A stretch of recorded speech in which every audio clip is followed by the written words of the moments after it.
Alright, so this question says there are 50 8th grade students at Goss Middle School. If 36 of them practice non-Euclidean geometry, 29 practice adding series, and 3 practice neither, how many 8th grade students practice both? Alright, so this is telling us like how many total students we have, how many practice one thing, how many practice another, how many do both, neither. I feel like we should model this using like a picture, and when I see stuff about like what A or like, option A or option B or both, potentially, the first thing I think of is using a Venn diagram.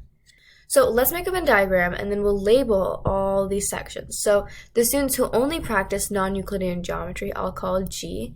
The students who do both, I'll call B, and the students who only practice series, I'll call S. And so it's not that G equals 36. Even though 36 8th graders practice non-Euclidean geometry, that includes this entire circle, not just G, is equal to 36. Similarly, this entire circle, and that includes B, so not just S, is 29. So another thing worth noting is that there's actually only going to be 47, not 50 students in this Venn diagram, because remember, 3 practice neither. So 47 plus 3 is equal to 50 total, but there's only going to be 47 here. So if there's only 47 total throughout this entire Venn diagram, well then we can say G plus B plus S, all of these sections, equal 47.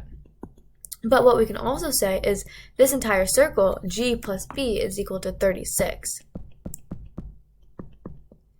And then we can also say that the other entire circle, B plus S, this one, the one of the students who practice series, is equal to 29, right? Because 29 students practice series.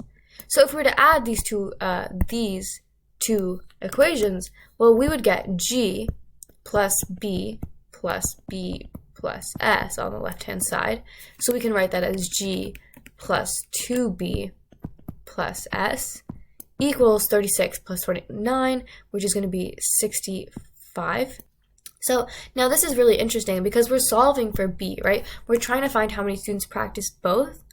Well, we know that G plus B plus S equals 47, but we also know that G plus 2B plus S equals 65. So now all we have to do is subtract these two equations, and the G will cancel out, the S will cancel out. 2B minus B is just B, equals 65 minus 47, which is equal to 18. So there are 18 students who practice both non-Euclidean geometry and series.